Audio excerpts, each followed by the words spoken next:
दोस्तों नमस्कार, आपका मेरे YouTube चैनल फाइनल प्रेडिक्शन 007 में स्वागत है। दोस्तों हम BBL T20 का एक और मुकाबला कवर करेंगे जो कि Melbourne Renegades versus Brisbane heat के बीच 21 दिसंबर को दोपहर 1:45 से खेला जाएगा। बात करेंगे वेन्यू की, तो वेन्यू रहेगा मार्वल स्टेडियम मेलबर्न में ये मुकाबला खेला जाएगा। अब बात करेंगे हम यहाँ के पिच रिपोर्ट की। पिच रिपोर्ट की बात करें तो दोस्तों यहाँ की जो विकेट है ये बैलेंसिंग विकेट है, यानी कि बल्लेबाज और गेंदबाज को दोनों इनिंग में पिच से समान मदद मिलती है।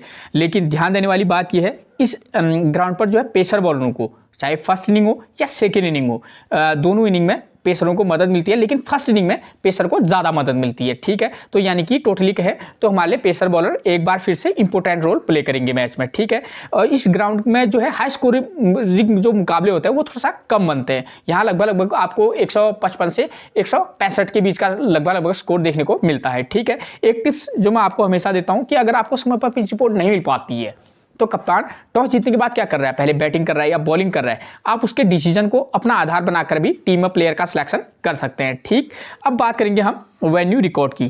ठीक, वेन्यू रिकॉर्ड की बात करें दोस्तों तो अब तक इस ग्राउंड में BBL T20 के टोटल 60 मुकाबले खेले गए हैं, जिनमें बैटिंग फर्स्ट करने वाली टीम 28 बार और बैटिंग सेकंड करने वाली टीम 32 बार यहाँ अपने मुकाबले जीती है। ठीक है, अगर इस रिकॉर्ड को देखें दोस्तों, दो बैटिंग फर्स्ट करने वाली टीम 28 और बैटिंग सेकंड करने वाली टीम 32 बार यहाँ मुकाबले जीती है।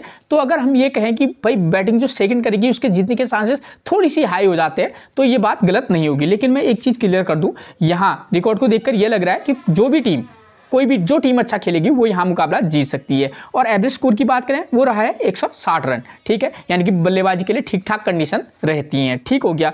अब आपकी सुविधा के लिए मैं दूसरा वाला रिकॉर्ड भी लेकर आता हूँ हमेशा दोस्तों। ये वो रिकॉर्ड है जो 2023 में BBL T20 का रिकॉर्ड है। ठीक है, यहाँ इस ग्राउंड पर BBL T20 के 2023 में टोटल 5 मुकाबले खेले गए हैं, जहां बैटिंग फर्स्ट करने वाली टीम महज एक बार और बैटिंग सेकंड करने वाली टीम 4 बार यहां अपने मुकाबले जीती है। और एवरेज स्कोर देखिए वो रहा है 155 रन। ठीक है, तो दोस्तों अगर हम दोनों रिकॉर्ड को देखें तो इस रिकॉर्ड के बेस पर भी बैटिंग सेकंड करने वाली टीम ज़्यादा बार यहाँ अपने मुकाबले जीती है, और इस रिकॉर्ड के बेस पर तो 4 बार वो अपने मुकाबले जीती है। लगभग 90% यहाँ मुकाबले बैटिंग सेकंड करने वाली टीम जीती है। ठीक है, तो आपको हर रिकॉर्ड के बारे में पता होना चाहिए। आप रिकॉर्ड के बेस को अच्छे से एनालाइज करके आप अपनी टीम को बनाइएगा। ठीक है ना, क्योंकि ये रिकॉर्ड के बेस पर ही हमको टीम बनानी होती है, तो अपने मन में आप बनाते जाइए कि भाई इस रिकॉर्ड के बेस पर मैं इस प्रकार की टीम बना सकता हूँ। ठीक है, एवरेज स्कोर 155 यानी कि ठीक ठाक स्कोर बनता है। ठीक हो गया।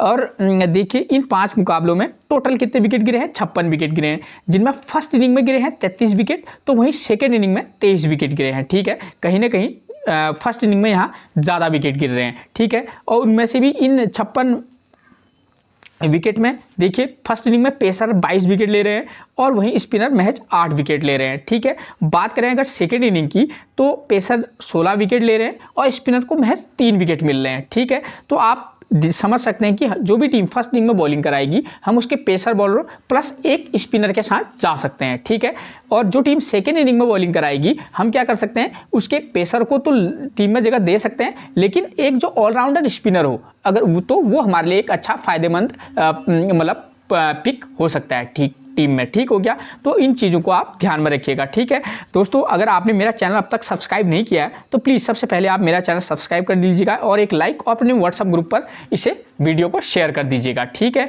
दोस्तों, ये जो आपको दिख रहा है फर्स्ट इनिंग स्कोर BN, इसका मतलब है फर्स्ट इनिंग में स्कोर करने वाले बैट्समैन का नंबर क्या रहा है। ठीक है, इन 5 मुकाबलों में जिस टीम ने भी फर्स्ट इनिंग में बल्लेबाजी की है उसके 2 नंबर, 3 नंबर और 5 नंबर के प्लेयर ने मैक्सिमम टाइम क्या किया है, स्कोर किया है। ठीक हो गया, और वहीं जिस टीम ने सेकेंड इनिंग में बल्लेबाजी की है उसके 1 नंबर, 3 नंबर और 4 नंबर के प्लेयर ने मैक्सिमम टाइम क्या किया है, स्कोर किया है। ठीक है दोस्तों, आप इसका ये मतलब है कि ये प्लेयर हमारे लिए इंपॉर्टेंट रोल प्ले करेंगे इस मैच में। लेकिन दोस्तों प्लेयर का सिलेक्शन करते वक्त आप प्लेयर की फॉर्म देख लीजिएगा। ठीक है, अगर मान लीजिए मैं उदाहरण दे रहा हूं, अगर 2 नंबर के प्लेयर की फॉर्म अच्छी नहीं है, आप साथ सकते हैं, अगर आपको लगे तो आप 3 नंबर के प्लेयर को भी पिक कर सकते हैं या 1 नंबर के प्लेयर को भी पिक करके चल सकते हैं। ठीक है, फॉर्म के बेस पर। ठीक हो गया दोस्तों, उसके बाद बात करेंगे हम स्कोरिंग पैटर्न की। स्कोरिंग पैटर्न की बात करें तो इस ग्राउंड पर अब तक किस प्रकार का स्कोर बनता है इससे आपको वो पता चलेगा। ठीक है, तो इस ग्राउंड पर 150 से कम का स्कोर बना है 16 बार और 150 से 169 के बीच का स्कोर बना है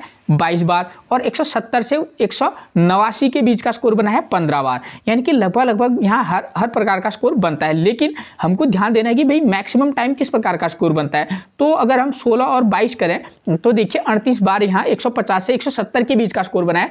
तो हमारा अपना जो आकलन कहता है वो भी यही कहता है कि लगभग इस प्रकार का स्कोर बन सकता है, यानी कि 160 170 के अराउंड। ठीक है, बल्लेबाजी अच्छी रही 170 उसमें जाएगा स्कोर, अगर ठीक ठाक रही तो 155 के समथिंग भी यहाँ टीमें सिमटती हैं दोस्तों। ठीक है, क्योंकि मैं अन्य रिकॉर्ड भी मैं देख कर एनालाइज करता हूँ तो यहाँ 140 145 के बीच का स्कोर भी आपने को देखने को मिला है पहले मैचेस में। ठीक है, तो मैं आपको एक एक चीज़ क्लियर करा कर जाऊँगा। ठीक हो गया। अब बात करेंगे हम वेन्यू मैचेस की। वेन्यू मैच को समझाऊं उससे पहले मैं आपको क्लियर कर दूं आपको किन किन बातों पर ध्यान देना होगा कि यहाँ स्कोर कितना बन रहा है और विकेट कितने गिर रहे हैं। ठीक हो गया। और सेकेंड इनिंग में भी ठीक स्कोर करने वाले बल्लेबाजों का नंबर क्या है, यहाँ बॉलिंग में पेसर कितने विकेट ले रहे हैं, स्पिनर कितने विकेट ले रहे हैं, इन बातों का ध्यान रखना होगा क्योंकि इससे आपको टीम बनाने में मदद मिलेगी। और सबसे बड़ा जो मसला हो रहता है कि कप्तान और वाइस कप्तान कैसे बनाएं, बॉलर को बनाएं कि बैट्समैन को बनाएं, अगर बनाएं भी तो किसी इनिंग के बैट्समैन को बनाएं। ठीक है, ये भी एक हमारे लिए क्या होता है, बहुत बड़ा क्या रहता है, हमको टेंशन रहती है। ठीक है ना। तो दोस्तों आपको इन बातों पर ध्यान देना होगा। और टीम बनाने में जो मैंने आपको रिकॉर्ड ऊपर समझाए हैं और प्लस जो मैं ये वेन्यू मैचेज हैं, ये इसी ग्राउंड के मैच है BBL T20 के, इनके आधार पर आप अपने हिसाब से भी टीम बना सकते हैं, आपको जो अच्छा लगे। मैं तो आपको बताऊंगा ही और साथ में जो आपको अपने नॉलेज से जो आपको लगे कि भाई मेरे लिए मुझे लगता है कि इस प्रकार का हो सकता है तो आप उस प्रकार की भी टीम बना सकते हैं। ऐसा कुछ नहीं है कि जैसा मैं जो प्लेयर मैं कहूँ आप उसको ले लीजिए, ऐसी कोई बड़ी बात नहीं है। लेकिन आप अपने आधार पर भी टीम में एनालाइज कर लेना, लेकिन ठीक है ना, तुक्के से मत बनाना। ठीक, तो उसके बाद देखिए दोस्तों अब मैं इसको समझाता हूं आपको। ठीक है, ये मेलबर्न रेनिगेट्स का ही की टीम का ही मुकाबला है। ठीक, मेलबर्न रेनिगेट्स ने फर्स्ट इनिंग में बल्लेबाजी की, 162 रन बनाए और साथ में उसके 5 विकेट आउट हो गए थे। ठीक, और फर्स्ट इनिंग में बल्लेबाजी करते हुए उनकी तरफ से 1 नंबर का प्लेयर स्कोर कर रहा है, शॉन मार्श ने 82 और नंबर 5 पर क्रिटले ने 23 रन का स्कोर किया है। ठीक है, उसके बाद फर्स्ट इनिंग बॉलिंग में देखिए पेसर 5 विकेट ले रहे हैं, स्पिनर को 0 विकेट मिल रहा है। यानी कि फर्स्ट इनिंग में जो टीम बल्लेबाजी करेगी उसके टॉप ऑर्डर का बल्लेबाज स्कोर कर रहा है। उसके बाद बॉलिंग सेक्शन में यहाँ पेसर बॉलर खासतौर पर इंपोर्टेंट नजर आ रहे हैं। ठीक है, सेकंड इनिंग में देखिए 1 नंबर पर उस्मान ख्वाजा 59, नंबर 2 पर जॉर्ज ब्राउन 39 और नंबर 4 पर मैट रैनसो ने 27 रन का स्कोर किया है। ठीक है, सेकंड इनिंग में कहीं ना कहीं बल्लेबाजी करना थोड़ा सा इजी लग रहा है। ठीक है, और सेकंड इनिंग में पेसर बॉलर ले रहे हैं 3 विकेट तो स्पिनर को फिर से एक बार 0 विकेट मिल रहा है। ठीक है, अगर मान लो हम इस मैच के आधार पर टीम बनाएं तो हम क्या कर सकते हैं, जो भी टीम चाहे वो मेलबर्न रेनिगेट्स हो या ब्रिस्बेन हीट हो, जो भी टीम इन दोनों में से फर्स्ट इनिंग में बल्लेबाजी करेगी हम उसके टॉप ऑर्डर में से, आप चाहे तो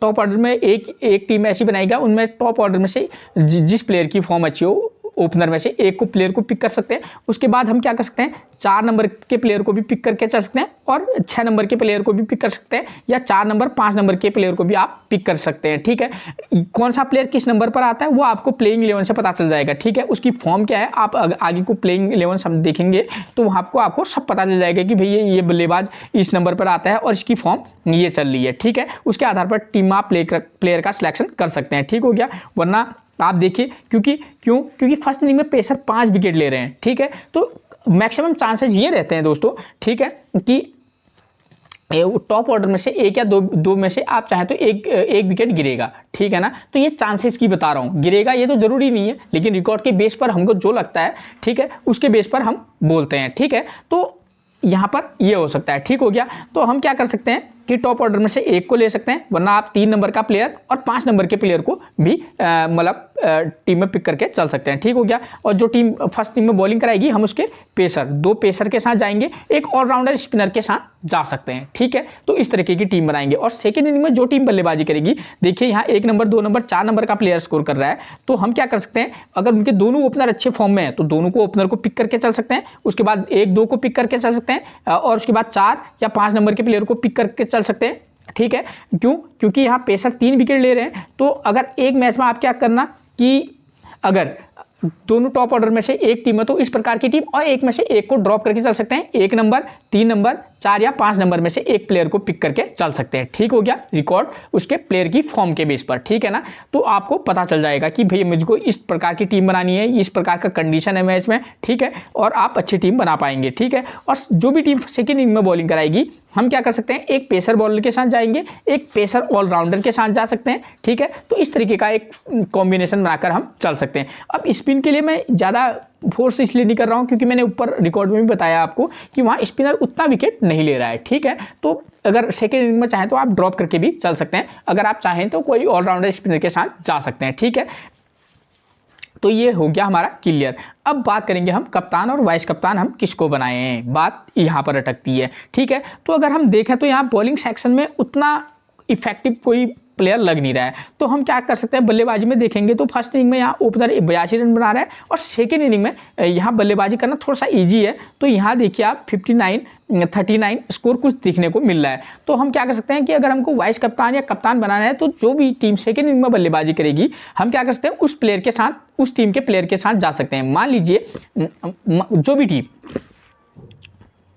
जैसे मान लीजिए आप रेनिगेट्स की टीम अगर सेकेंड इनिंग में बल्लेबाजी करने आई तो उनकी तरफ से कौन कौन अच्छे नाम हो सकते हैं वाइस कैप्टनसी या कैप्टनसी के, तो एक हो सकता है जैक मैकग्रू, ठीक है ना, जैक फ्रेजर मैकग्रू उनके प्लेयर है, वो हो सकते हैं। दूसरा होता है जॉर्डन कॉक्स, ठीक है। इन दो प्लेयरों में हम मतलब एक चांस ले सकते हैं क्योंकि दोनों प्लेयर की फॉर्म भी अच्छी है और प्लेयर भी अच्छे हैं, ठीक है। तो ये हो सकता है, ठीक, बैट्समैन सेक्शन से रेनिगेट्स की ओर से। अगर हम बात करें अगर ब्रिस्बेन हीट की तरफ से, तो हम क्या कर सकते हैं, उनकी तरफ से कॉलिन मनरो, जैसी उनकी करंट फॉर्म है, ज़बरदस्त फॉर्म है उनकी, आप चाहे तो एक सेफ पिक वो बन सकते हैं। आप अभी प्लेइंग 11 में उनका रिकॉर्ड देखेंगे तो आपको लगेगा कि हाँ एक प्लेयर ये हो सकता है। दोस्तों किसी मैच में ना चले वो बात की बात है, लेकिन एक बता रहा हूँ मैं आपको, ठीक है। उसके अलावा 2 और नाम मैं आपको बता रहा हूँ ब्रिस्बेन हीट की तरफ से, वो एक नाथन स्वीनी और मैट रैंसो। ये 2 नाम इसलिए क्योंकि ये दोनों स्पिन गेंदबाजी भी करा लेते हैं, ठीक है ना।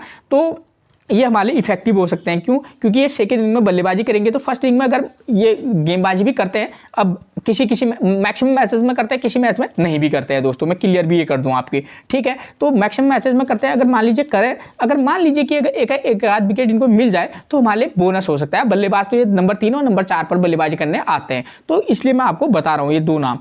अगर आप चाहेंगे तो फर्स्ट इनिंग में भी अगर एक खेलें तो आप तब भी इनको वाइस कैप्टनसी या कैप्टनसी भी दे सकते हैं, ठीक है। तो ये मैंने बल्लेबाजी सेक्शन से बता दिया। अब अगर आपको रिस्क लेना है बॉलर पर, तो अगर आप जो टीम फर्स्ट इनिंग में बॉलिंग कराए उसके बॉलर को आप क्या कीजिएगा, कैप्टनसी और वाइस कैप्टनसी दीजिएगा, ठीक है ना। तो ये आपके लिए अच्छा रहेगा, ठीक है। जो भी दोनों टीमों के बॉलर उतने अच्छे फॉर्म में नहीं है, पेसर बॉलर, ठीक है। लेकिन फिर भी जैसे अगर ज़्यादा ही लेना चाहेंगे अगर आप, तो आप जेवियर बारोलेट है ऑलराउंडर सेक्शन में मिलेंगे आपको, और विल सदरलैंड है, इन पर भी आप एक दाव खेल के देख सकते हैं, ठीक हो गया। तो ये चीज़ें क्लियर होगी, ठीक हो गया, ठीक। और बॉलिंग सेक्शन से अगर आपको लगेगा तो आप फिर बॉलर को भी ट्राई कर सकते हैं, ठीक है। लेकिन उन बॉलर की उतनी अच्छी फॉर्म नहीं है, ठीक है। मैच है, कुछ भी हो सकता है, लेकिन हाँ रिकॉर्ड के बेस पर बात करें तो उतनी अच्छी फॉर्म में फिलहाल नहीं है। और दूसरा वाला वेन्यू मैच में इसलिए लेकर आता हूं दोस्तों, मैं वेन्यू मैच इतना डिटेल में इसलिए लाता हूं ताकि आपको सारा कुछ पता चले, ठीक है। ये दूसरा वाला वेन्यू मैच है, इसी ग्राउंड का है, ये लो स्कोरिंग मुकाबला है और यहाँ आपको लो स्कोरिंग मुकाबले ही देखने को ज़्यादा मिलते हैं इस ग्राउंड पर, ठीक है। तो इसलिए दूसरा वाला वेन्यू मैच समझिए आपको हर कंडीशन के लिए तैयार रहना होगा। लो स्कोरिंग मुकाबला होगा, हाई स्कोरिंग मुकाबला होगा, तो मेरी टीमें किस प्रकार की हो सकती हैं, ठीक है ना। ये तो कोई नहीं जानता कि भाई मैच हाई स्कोरिंग होगा या लो स्कोरिंग, तो हमको दोनों सिचुएशन के लिए रेडी रहना होगा, ठीक है। तो देखिए दोस्तों इस वाले मुकाबले में देखिए जहां एडली स्ट्राइकर ने फर्स्ट इनिंग में बल्लेबाजी की, 142 रन बनाए और उसके 7 विकेट आउट हो गए थे, ठीक है। और फर्स्ट इनिंग में स्कोर करने वाले बल्लेबाज 2 नंबर 3 नंबर का बल्लेबाज स्कोर कर रहा है। देखिए यहाँ ट्रेविस हेड 19 रन, ठीक है। तो क्या 19 रन वाला प्लेयर हमारे लिए इंपॉर्टेंट रहेगा? नहीं रहेगा, ठीक है। तो हम नंबर 3 पर एलेक्स कैरी ने 65 रन का स्कोर किया है, ठीक है। और फर्स्ट इनिंग बॉलिंग में देखिए पेसर 2 विकेट, स्पिनर 4 विकेट ले रहा है, ठीक हो गया। और सेकेंड इनिंग में देखिएगा आप यहाँ तो 4 नंबर का प्लेयर स्कोर कर रहा है एरन फिंच 63, और नंबर 5 पर एम क्रिटले ने 35 रन का स्कोर किया है। और सेकेंड इनिंग बॉलिंग में देखिए पेसर को महज 2 तो स्पिनर को 1 विकेट मिल रहा है। अगर हम इस आधार पर टीम बनाएं तो हम क्या कर सकते हैं, जो भी टीम फर्स्ट इनिंग में बल्लेबाजी करेगी हम उसके चाहें तो आप टॉप ऑर्डर में से एक को पिक कर सकते हैं, 2 नंबर उसके बाद 4 नंबर 6 नंबर को भी पिक कर सकते हैं, 2 नंबर 4 नंबर 5 नंबर को भी पिक करके चल सकते हैं फॉर्म के बेस पर, ठीक है। और जो टीम फर्स्ट इनिंग में बॉलिंग कराएगी, हम इस कंडीशन में एक पेसर के साथ जाएंगे और स्पिन को मदद मिल रही है तो हम एक रेगुलर पेसर के साथ एक जो पेस ऑलराउंडर है और प्लस एक रेगुलर स्पिनर के साथ भी मैच में जा सकते हैं, जो टीम फर्स्ट इनिंग में बॉलिंग कराएगी, ठीक है, ध्यान दीजिएगा, ठीक है। और जो टीम सेकेंड इनिंग में बल्लेबाजी करेगी, हम उसके क्या कर सकते हैं दोस्तों, पेसर 2 विकेट, स्पिनर 1 विकेट ले रहा है, तो जैसा ये मैच है ऐसा तो मैच होने से रहा, ठीक है ना। तो लेकिन कंडीशन किस प्रकार की बन सकती है हमको वो देखना है, ठीक है, वो बताएगा रिकॉर्ड। तो पेसर 2 विकेट, स्पिनर 1 है, तो हम इस वाले मैच में भी अगर चाहें तो 3 नंबर के प्लेयर को, या तो आप ओपनर में से एक को पिक कर सकते हैं, 3 नंबर 4 नंबर 6 नंबर के प्लेयर को भी पिक करके चल सकते हैं, ठीक है ना। तो इस तरीके का आप कॉम्बिनेशन बनाकर चल सकते हैं, 3 नंबर 4 नंबर 5 नंबर को भी पिक कर सकते हैं, इसमें कोई गलत बात नहीं होगी, ठीक है, ठीक है। वरना अगर आपको थोड़ा सा सेफ टीम चाहिए तो 2 नंबर 4 नंबर और 5 नंबर के प्लेयर पर फोकस करके चलिएगा, ठीक हो गया। और प्लेयर का सिलेक्शन मैं यहीं पर क्लियर कर दूं, कितना भी बड़ा प्लेयर हो आप उसको 1-2 टीम में मौका दीजिएगा और दूसरे टीम से आउट कर दीजिएगा। क्यों? क्योंकि अगर किसी प्लेयर को हम रखते हैं, वही सबसे बड़ा रिस्क हम लेते हैं। तो हम क्या कर सकते हैं, किसी भी प्लेयर को पिक भी करें और ड्रॉप भी करें, और पिक और ड्रॉप तब कीजिएगा दोस्तों, कंडीशन के आधार पर पिक और ड्रॉप कीजिएगा, ठीक है ना, ठीक। तो कंडीशन क्या कह रही है उसके आधार पर हमारे लिए कौन सा प्लेयर इंपॉर्टेंट रह सकता है, उसके बेस पर हम टीम बनाएंगे, ठीक है, ठीक। तो इस तरीके का आप कॉम्बिनेशन बनाकर चलिएगा, ठीक हो गया। और जो टीम यहाँ सेकंड इनिंग में बॉलिंग कराएगी उसके एक पेसर और एक स्पिनर के साथ हम जा सकते हैं, और ऑलराउंडर को तो हम टीम में जगह प्रमुखता से देंगे ही। मैं एक चीज़ क्लियर कर दूं, यहाँ जितने भी लो स्कोरिंग मुकाबले होते हैं दोस्तों, उनमें हमारे लिए ऑलराउंडर जो होते हैं महत्वपूर्ण भूमिका निभाते हैं, तो हम ऑलराउंडर को टीम में प्रमुखता से जगह देंगे इस मैच में भी, ठीक है, क्योंकि वो गेंदबाजी भी अच्छी कर लेते हैं और साथ में बल्लेबाजी भी, ठीक है। इस मैच में सेकंड इनिंग में 3 विकेट गिरे हैं, यहाँ 4 विकेट गिरे हैं, तो हम औसतन समझ सकते हैं कि सेकंड इनिंग में शायद विकेट कम गिरे, लेकिन फर्स्ट इनिंग में तो ज़्यादा विकेट गिर रहे हैं। तो इस कंडीशन में हमारे लिए जो टीम फर्स्ट इनिंग में बल्लेबाजी करेगी उसके ऑलराउंडर जो होंगे वो हमारे लिए इंपॉर्टेंट बन जाएंगे, ठीक है। तो उस कंडीशन में हम टीम में ऑलराउंडर को मौका तो जरूर देकर देखेंगे, ठीक है। अब बात करें अगर मैं इन दोनों मैचों का एनालाइज करूँ दोस्तों, तो देखिए आप यहाँ फर्स्ट इनिंग में जिस टीम ने भी बल्लेबाजी की, देखिए 1 नंबर 5 नंबर का प्लेयर यहाँ स्कोर कर रहा है, 2 नंबर 3 नंबर का प्लेयर स्कोर कर रहा है, यानी कि टॉप ऑर्डर में से आपको लगभग देखने को मिल रहा है। लेकिन मिडिल ऑर्डर के बल्लेबाज यहाँ स्कोर कर रहे हैं, तो 3 नंबर 5 नंबर का जो प्लेयर है, इन 2 प्लेयर पर फोकस करके आप चलिएगा। और सेकेंड इनिंग में 1 number 2 number 4 number 2 number 4 number 4 number और 5 नंबर यहाँ मिल रहा है, तो हम क्या करेंगे, आप ऐसा करना 2 नंबर 4 नंबर और 5 नंबर के प्लेयर पर फोकस करके चल सकते हैं, ठीक है। मैक्सिमम मैचेस में इन प्लेयरों ने स्कोर किया है, तो आप इस तरीके से कॉम्बिनेशन भी बना सकते हैं। प्लेइंग 11 से आपको सारा कुछ मिल जाना है। और बॉलिंग सेक्शन की बात करें दोस्तों, तो यहाँ देखिए आप बॉलर कितने कौन कौन बॉलर विकेट ले रहे हैं। पेसर यहाँ 5 विकेट ले रहा है, यहाँ 2 विकेट, यहाँ 3 विकेट, यहाँ 2 विकेट, यानी कि पेसर बॉलर जो है कहीं ना कहीं विकेट ले रहे हैं, तो पेसर हमारे लिए ठीक ठाक चॉइस बनेंगे। सेकेंड इनिंग में तो हम एक एक पेसर के साथ जा सकते हैं, प्लस साथ में एक ऑलराउंडर पेसर के साथ जाएंगे, ठीक है। और जो टीम फर्स्ट इनिंग में बॉलिंग कराएगी, हम चाहें तो उसके 2 रेगुलर पेसर के साथ जा सकते हैं, ठीक हो गया। कंडीशन के आधार पर पहले भी मैं आपको बता चुका हूं। और स्पिनर की बात करें दोस्तों, तो यहाँ 0 विकेट, यहाँ 4 विकेट, यहाँ 0 विकेट, यहाँ 1 विकेट, यानी कि यहाँ स्पिनर उतनी अहम भूमिका में नहीं रहेंगे, ठीक है। अब किसी मैच में 4 विकेट ले लें वो बात की बात है, लेकिन पूरे रिकॉर्ड में भी आपको ये बात देखने को मिलेगी, ठीक हो गया। ये चीज़ें आपकी क्लियर होगी, ठीक हो गया। अब बात करेंगे हम प्लेइंग 11 की, ठीक है। ये भी आपके लिए महत्वपूर्ण है, तभी आपको पता चलेगा कि भाई कौन सा प्लेयर किस जगह पर क्या कर रहा है, स्कोर कर रहा है या उसका स्कोर क्या है। जैसे निक मैडिसन है मेलबर्न रेनिगेट्स की तरफ से, देखिए 6-0-0-1 और 0 बेकार फॉर्म में, ठीक है। इनको राइट आर्म मीडियम फास्ट से परेशानी होती है, नीशर और बारोलाइट ये इनको परेशान कर सकते हैं, ठीक है। फर्स्ट इनिंग में बल्लेबाजी करेंगे तो शायद इनके लिए बल्लेबाजी करना थोड़ा सा टफ रहेगा, ठीक है। सेकंड इनिंग में मे बी ये ठीक ठाक प्रदर्शन कर दें, ठीक है। नंबर 2 पर मिलेंगे जॉय क्लार्क, प्रदर्शन 6, 17 और 22, ठीक है। जॉय क्लार्क रिस्की पिक रहेंगे, ठीक है। सेकंड इनिंग में आप इनको पिक करके चल सकते हैं, ठीक है। फर्स्ट इनिंग में किसी मैच में आप पिक करना चाहें तो इनको कर सकते हैं, और किसी में ड्रॉप करके भी चलिएगा, ठीक है। रन आउट हुए थे लास्ट मैच में राइट आर्म मीडियम फास्ट और लेफ्ट आर्म ऑर्थोडॉक्स से दिक्कत होती है। राइट आर्म मीडियम फास्ट मिलेंगे नीशर और बार्लेट, और स्पिनर कौन मिलेंगे, लेफ्ट आर्म ऑर्थोडॉक्स खुनेमैन और माइकल स्वैप्सन। स्वैप्सन तो ये ऑफ स्पिन ना सॉरी, ये लेफ्ट आर्म ऑर्थोडॉक्स ही है, ठीक है। नंबर 3 पर आपको मिलेंगे कौन, जैक फ्रेजर मैकग्रू। प्रदर्शन देखिए इनका 48, 101, 6 प्लेयर जबरदस्त हैं। यहाँ 3 नंबर 5 नंबर के प्लेयर स्कोर कर रहे हैं, तो जैक फ्रेजर पर आप फोकस करके चलिएगा, ठीक है, चाहे फर्स्ट इनिंग हो या सेकंड इनिंग हो, ठीक है। अगर सेकंड इनिंग में बल्लेबाजी करेंगे तो आप इनको वाइस कैप्टनसी दे सकते हैं, ठीक। और किसी मैच में पिक भी कीजिएगा तो ड्रॉप भी कीजिएगा, ये नहीं कि इनका फॉर्म अच्छा है तो हम 3-4 टीमें बना रहे तो हर टीम में हम इनको जगह देकर चलें, ठीक है।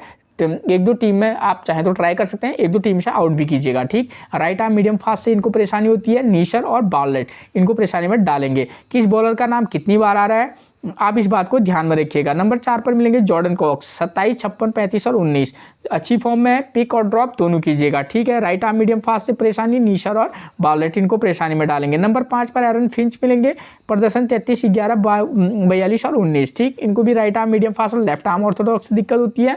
नीशर, बार्लेट, खुनेमर और स्वैप्सन इनको परेशानी में डालेंगे। और एरन फिंच अंडररेटेड प्लेयर रहेंगे इस मैच में, बहुत कम लोग रिटायरमेंट लेने के बाद इन पर फोकस कम करेंगे, लेकिन आप इन पर फोकस करिएगा, ठीक। उसके बाद बात करेंगे नंबर 6 पर जोनाथन वेल्स की। प्रदर्शन देखिए इनका 6, 12, 20, ठीक है। यहाँ पर जो है नंबर 6 का प्लेयर भी हमारे इंपॉर्टेंट हो सकता है, या तो आप जोनाथन ज्वेल्स अगर आपके टीम में फिट हो रहेंगे तो पिक कीजिएगा, वरना आप विल सदरलैंड के साथ जा सकते हैं इजीली, ठीक है। बात करें जोनाथन वेल्स को लेफ्ट आर्म ऑर्थोडॉक्स से दिक्कत होती है तो खुनेमन और स्वैप्सन इनको परेशानी में डालेंगे। नंबर 7 पर बात करेंगे हम किसकी, विल सदरलैंड की। प्रदर्शन देखिए 51 run 2 wicket, 13 run 0 wicket, 14 run 0 wicket, 18 run 0 wicket, ठीक है। ये अगर फर्स्ट इनिंग में बॉलिंग करेंगे और सेकेंड इनिंग में बल्लेबाजी करेंगे तो मे भी हमारे इंपॉर्टेंट पिक रह सकते हैं, ठीक है। क्यों मैं ऐसा इसलिए कह रहा हूं क्योंकि सेकेंड इनिंग में बल्लेबाजी मतलब ठीक ठाक चॉइस रह सकते हैं सेकेंड इनिंग में इनकी बल्लेबाजी, क्योंकि सेकेंड इनिंग में उतने विकेट गिर नहीं रहे हैं जो कि नंबर 7 के बल्लेबाज की बल्लेबाजी आए, ठीक है। क्योंकि फर्स्ट जो बैटिंग करेगी वो लो टोटल बनाने के चांसेस ज़्यादा हैं, ठीक है। अगर फर्स्ट इनिंग में ये बल्लेबाजी करने टीम इनकी बल्लेबाजी करे तो आप इनको ट्राई जरूर कीजिएगा, लेकिन ठीक है, चाहे विल सदरलैंड हो या हीट की तरफ से जेवियर बार्लेट हो, ठीक है। इन दोनों को तब उस कंडीशन में पिक कीजिएगा आप और ड्रॉप भी कीजिएगा। नंबर 8 पर Savart Roger, Tom Roger Savart की बात करें, राइट आर्म मीडियम फास्ट प्रदर्शन देखिए 1 विकेट, 0 विकेट, 2 विकेट और 1 विकेट, ठीक है। पेसर को मदद है, लेकिन फर्स्ट इनिंग में अगर ये बॉलिंग करेंगे तो पिक करके चलना आप, ठीक है। और सेकंड इनिंग में किसी मैच में ड्रॉप और किसी मैच में पिक कीजिएगा। नंबर 9 पर मिलेंगे केन रिचर्डसन, प्रदर्शन 1 विकेट, 1 विकेट और 2 विकेट, ठीक है। ठीक ठाक फॉर्म में, खासतौर पर फर्स्ट इनिंग हो या सेकंड इनिंग हो, किसी एक मैच में इनको ट्राई तो करना और ड्रॉप भी कीजिएगा। उसके बाद बात करेंगे हम स्पिनर के तौर पर मुजीबुर रहमान की। प्रदर्शन देखिए 0, 0, 1 और 0, अच्छी फॉर्म में नहीं है और पिच से स्पिनर को भी उतनी मदद नहीं है, ठीक है। अगर आप रिस्क लेना चाहेंगे तो जब इनकी टीम फर्स्ट इनिंग में बॉलिंग कराए तो अब आप इनको पिक करना, वरना आप ड्रॉप करके चल सकते हैं। नंबर 11 पर एडम जंपा की बात करें, 2 विकेट, 1 विकेट, 1 विकेट और 0 विकेट, ठीक है। एडम जंपा अच्छे बॉलर हैं, नो डाउट। फर्स्ट इनिंग में बॉलिंग करें या सेकंड इनिंग में किसी एक मैच में इनको ट्राई करना, वरना आप ड्रॉप करके भी चल सकते हैं, ठीक हो गया। अब उसके बाद बात करेंगे हम किनकी, प्लेइंग 11 हीट की। ब्रिस्बेन हीट की तरफ से आपको मिलेंगे कौन, नंबर 1 पर जॉस ब्राउन, प्रदर्शन 14, 38, 25 और 39, ये इनका अब तक का प्रदर्शन है, ठीक फॉर्म में है। सेकंड इनिंग में बल्लेबाजी करेंगे, पिक करके चलिएगा। राइट आर्म मीडियम फास्ट से परेशानी होती है, केन रिचर्डसन, टॉम रोजर और विल सदरलैंड को परेशानी में डालेंगे। आपको सामने ये भी देखना होगी कौन कौन से बॉलर हैं, ठीक है ना।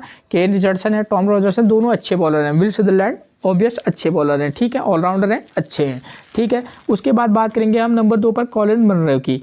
प्रदर्शन देखिए 46, 99, 54 और 36, तो इसलिए मैंने आपको बोला भी था ऊपर कि भाई कॉलिन मुनरो हमारे लिए अच्छे वाइस कैप्टन या कैप्टन हो सकते हैं, किस कंडीशन में, अगर ये सेकेंड इनिंग में बल्लेबाजी करेंगे उस कंडीशन में, ठीक हो गया। देखिए इनको ऑफ स्पिन और राइट आर्म मीडियम फास्ट से दिक्कत होती है, मुजीबुर रहमान ऑफ स्पिनर मिलेंगे, केन रिचर्डसन, टॉम रोजर्स और विल सदरलैंड इनको राइट आर्म मीडियम फास्ट मिलेंगे, ठीक हो गया। उसके बाद नंबर 3 पर हमको मिलने वाले हैं नाथन स्वेनी, ठीक है। प्रदर्शन जबर अच्छे प्लेयर है, ठीक है। टीम में पिक और ड्रॉप दोनों कीजिएगा कंडीशन के बेस पर। 29, 40 रन 0 विकेट, 25 रन 0 विकेट और 20 रन 3 विकेट, ये प्रदर्शन रहा है। इनको लेग स्पिन से दिक्कत होती है, ठीक। एडम जंपा इनको परेशानी में डालेंगे। नंबर 4 पर मिलेंगे मैट रैनसो, प्रदर्शन देखिए इनका 20, 136 पर 0, 37 पर 0 और 6 रन। लेग स्पिन से परेशानी होती है, 7 पर राइट आर्म मीडियम से भी, तो एडम जंपा और right arm medium fast same रहेंगे, ठीक हो गया दोस्तों। मैट रेनशॉ एक की प्लेयर का काम कर सकते हैं इस मैच में भी हमारे लिए, ठीक है। नंबर 5 पर मिलेंगे सैम बिलिंग्स, ठीक है। प्रदर्शन देखिए 23, 18, 0, 8 और 10। अच्छी फॉर्म में नहीं है, लेकिन किसी किसी मैच में पिक करके चलिएगा। कारण यही है, एक ही कारण है, यहाँ 5 और 6 नंबर का प्लेयर स्कोर कर रहे हैं, ठीक। अगर आप इनको टीम में पिक करके नहीं चलना चाहेंगे तो आप उस कंडीशन में पॉल वॉल्टर को पिक करके चलिएगा। क्यों? क्योंकि पॉल वॉल्टर लेफ्ट हैंड बल्लेबाज तो हैं, साथ में लेफ्ट आर्म मीडियम फास्ट गेंदबाजी भी कराते हैं, और पॉल वॉल्टर की पिक रहेंगे इस मैच में भी, ठीक है। 6 run 2 wicket, 1 wicket, 41 run 0 wicket, 73 run 14 run 1 wicket, ये इनका प्रदर्शन रहा है, ठीक है। खासतौर पर कब रहेंगे ये प्लेयर हमारे लिए इंपॉर्टेंट है अगर इनकी टीम फर्स्ट इनिंग में क्या करेगी, बैटिंग करेगी। क्यों? क्योंकि फर्स्ट इनिंग में यहाँ विकेट ज़्यादा गिर रहे हैं, 7-8 विकेट गिर रहे हैं, तो मे भी ये एक अच्छे पिक रहेंगे, इनको आप पिक करके चल सकते हैं, ठीक है ना। जैसे आप क्या कर सकते हैं, कंडीशन में 3 नंबर 4 नंबर के बाद आप डायरेक्ट पॉल वॉल्टर को भी पिक करके चल सकते हैं, ठीक है। 3 नंबर 4 नंबर और 6 नंबर के प्लेयर को पिक कर सकते हैं। क्यों? क्योंकि फर्स्ट इनिंग में विकेट ज़्यादा गिर रहे हैं, तो ये जो है हमारे लिए अच्छे साबित हो सकते हैं, ठीक है ना। तो एक टीम ऐसी बनाएगा, बाकी आप अपने हिसाब से भी टीम में प्लेयर का सिलेक्शन कर सकते हैं। इनको leg spin, right arm medium fast से दिक्कत होती है, तो एडम जंपा, केन रिचर्डसन, टॉम रॉजर्स और विल सदरलैंड इनको परेशानी में डालेंगे। नंबर 7 पर मिलेंगे जेवियर बार्लेट। दोनों के दो जो क्या हैं बॉलर हैं, जैसे पॉल वॉल्टर और जेवियर बार्लेट, ये दोनों हमारे लिए इंपॉर्टेंट रहेंगे, ठीक है, ठीक। अगर इनकी टीम फर्स्ट इनिंग में क्या करेगी, बल्लेबाजी करेगी, तो आप इन दोनों को टीम में एक साथ लेकर चलिएगा, ठीक है, हो गया। इनको देखिए राइट हैंड बल्लेबाज हैं, 7 पर राइट आर्म मीडियम फास्ट गेंदबाजी भी करते हैं। 0 run 3 wicket, 2 wicket, 5 run 1 wicket, 2 run 3 wicket. Last match में नॉट आउट रहे थे। इनको राइट आर्म मीडियम फास्ट और लेग स्पिन से दिक्कत होती है, तो सेम बॉलर रहेंगे, ठीक हो गया। नंबर 8 पर मिलेंगे हमको माइकल नीशर। प्रदर्शन देखिए 1 विकेट, 2 विकेट, 0 विकेट और 0 विकेट, ये इनका अब तक का प्रदर्शन रहा है, ठीक है। पेसरों को पिच से मदद है, तो किसी मैच में पिक और ड्रॉप करके चलना। नंबर 9 पर मिलेंगे Spencer Johnson. 0 wicket, 1 wicket, 0 wicket, 0 wicket, ठीक है। ये बॉलर ज़बरदस्त है, किसी मैच में ज़बरदस्त धमाका करेंगे। क्या पता वो ये वाला मैच हो, लेकिन उसकी संभावना मुझे थोड़ा कम नज़र आ रही है, ठीक है। तो आप इनको भी पिक भी करना, अगर 4-5 टीमें बना रहे तो पिक भी करना और ड्रॉप भी करना, ठीक। नंबर 10 पर मिलेंगे मैथ्यू कुनेमैन। प्रदर्शन लेफ्ट आर्म ऑर्थोडॉक्स हैं गेंदबाज। प्रदर्शन देखिए 2 विकेट, 1 विकेट, 1 विकेट, 0 विकेट, लगभग हर मैच में 1 या 2 विकेट लेते हैं, ठीक है। क्योंकि इस विकेट पर पिच को स्पिनर को उतनी मदद नहीं है, तो आप इनको पिक भी करना और ड्रॉप भी करना, वरना आप ड्रॉप करके भी चल सकते हैं। और मैं अगर बात करूँ रिकॉर्ड के बेस पर, Mujeebur Rahman, Adam Zampa, Matthew Kuhnemann और माइकल स्विफ्टसन की, तो माइकल स्विफ्टसन जो है सबसे ज़बरदस्त फॉर्म में है, ठीक है। रिस्क लेना होगा तो आप इन पर भी ले सकते हैं, ठीक। बॉलर तो चारों के अच्छे हैं, कोई भी विकेट ले सकता है, लेकिन फॉर्म के बेस पर जाएं तो थोड़ा सा स्विफ्टसन ठीक फॉर्म में है, और अन्य मैचों में भी 2 विकेट, 3 विकेट, 0 विकेट, 0 विकेट, ठीक है। और कुनेमैन भी ठीक फॉर्म में है, ठीक है।